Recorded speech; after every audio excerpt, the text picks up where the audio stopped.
biasanya materinya lebih ke keluarga nih. Ini materi promotion. Hari ini materinya bicara, saya jadi pembicara Wak. Jadi pembicara di tengah bisnis digital ini, saya sebagai content creator dianggap mumpuni lah sebagai pembicara. Jadi saya membagikanlah kepada teman-teman, anak-anak, genset UMKM yang sekarang ini sedang struggle untuk ngebangun fiturnya mereka, kiat-kiat bagaimana kita bisa masuk ke dalam bisnis digital dengan branding personality juga yang bagus gitu. Tadi aku share-share seperti itu sih.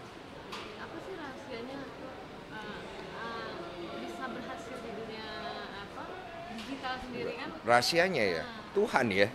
Kalau Tuhan udah berkehendak itu nggak ada yang nggak mungkin. Itu satu hal yang nomor satu. Yang kedua adalah bagaimana kita membangun karakteristik kita yang punya nilai yang bagus. Karena banyak kan orang tuh nggak mau ngebangun habit, nggak mau capek, maunya instan. Akhirnya mereka sia-sia di situ. Makanya tadi aku tekankan. Pertama, lihat dirimu sendiri, develop a good personality, bangun kebiasaan yang bagus, sehingga itu menjadi satu karakter. Kalau misalnya karakter kita sendiri juga nggak punya value yang bagus, kita hanya ikut-ikutan sama orang, akhirnya image yang kita bangun itu adalah image yang orang lain atau orang yang kita kepengen seperti itu, tapi bukan kita.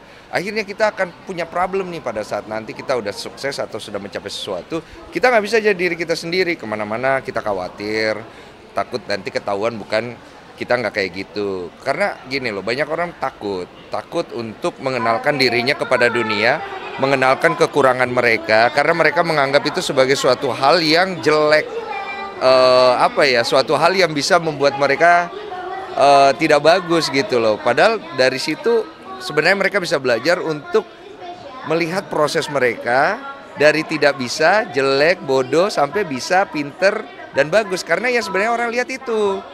Dan orang bisa ngerti kok kalau awalnya kita nggak bisa. Orang bisa ngerti kok kalau awalnya kita takut. Tapi kita juga harus bisa belajar untuk ngejalani rasa takut itu.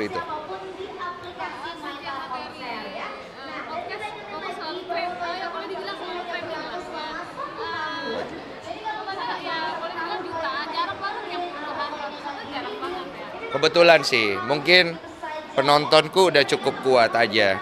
Dan bintang tamuku sih sebenarnya menjadi keuntungan dalam hal ini. Makanya aku tuh bilang podcast Curhat Bang itu kekuatannya ada di bintang tamu.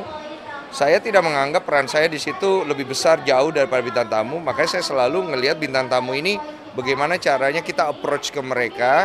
Jangan sampai kita terkesan mau memanfaatkan mereka, dan juga jangan sampai mereka tidak nyaman ketika mereka berbicara di podcast kita. Nah, saya kerjanya adalah cuma untuk membuat kenyamanan dan kewadah itu aja sih.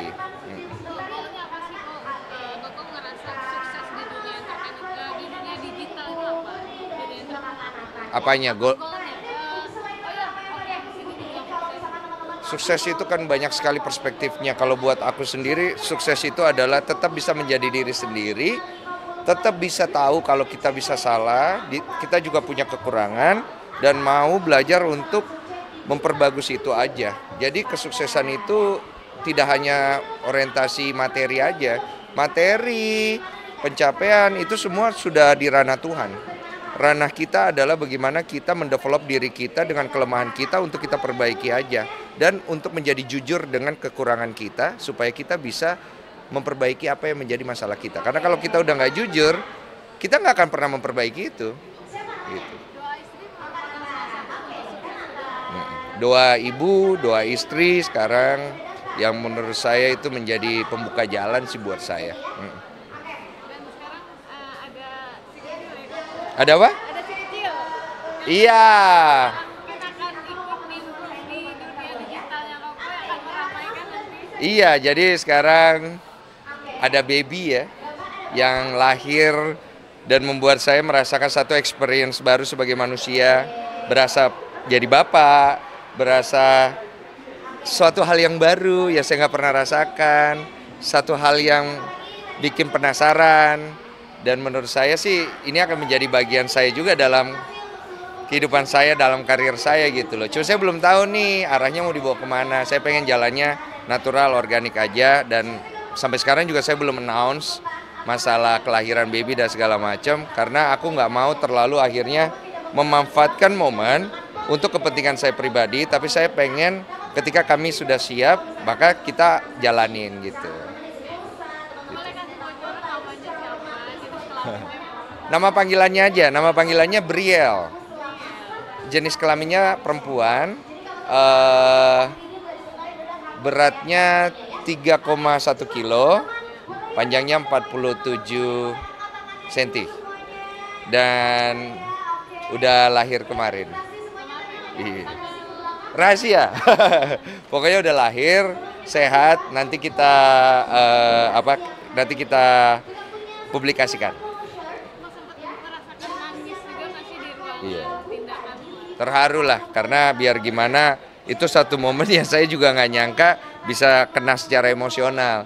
Ngelihat perjuangan istri, lihat ada darah gitu kan, operasi, terus ada bayi keluar gitu, terus dia nangis, terus saya lihat badannya, waduh Tuhan terima kasih lengkap. Karena kita banyak kegagalan, biasanya kondisi fisik yang kurang bagus, kita ngelihat bayi kita, ya fisiknya lengkap, itu udah lega banget. Terus dia nangis kan, kalau nggak nangis kita pasti kan khawatir.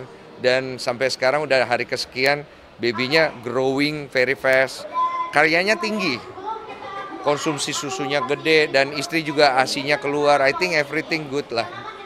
Thanks the Lord lah, makasih banyak sama Tuhan.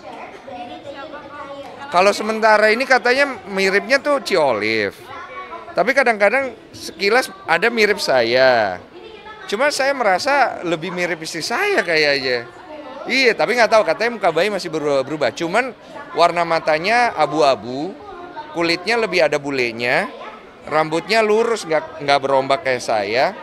Terus matanya ikut istri saya, almond eyes besar. Dia tipis tapi gede. Nantilah lihat ya. Nanti kita bagikan kabar gembiranya ke kalian. Nggak diskusi sama sekali di Instagram ya? Belum, nanti. Menantikan.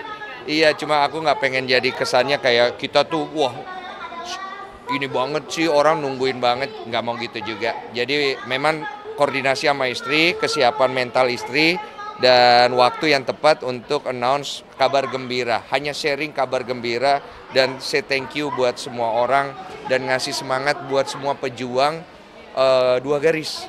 Yang kita juga akhirnya bisa relate sama mereka bagaimana sulitnya untuk bisa punya keturunan dan perjuangannya yang luar biasa, supaya mereka jangan patah semangat. Keep positif, hati yang gembira pasti dapat sesuatu yang luar biasa. Kesannya kayak kita tuh, wah ini banget sih, orang nungguin banget, nggak mau gitu juga. Jadi memang koordinasi sama istri, kesiapan mental istri, dan waktu yang tepat untuk announce kabar gembira. Hanya sharing kabar gembira dan say thank you buat semua orang, dan ngasih semangat buat semua pejuang, dua garis. Yang kita juga akhirnya bisa relate sama mereka bagaimana sulitnya untuk bisa punya keturunan dan perjuangannya yang luar biasa, supaya mereka jangan patah semangat. Keep positif, hati yang gembira pasti dapat sesuatu yang luar biasa.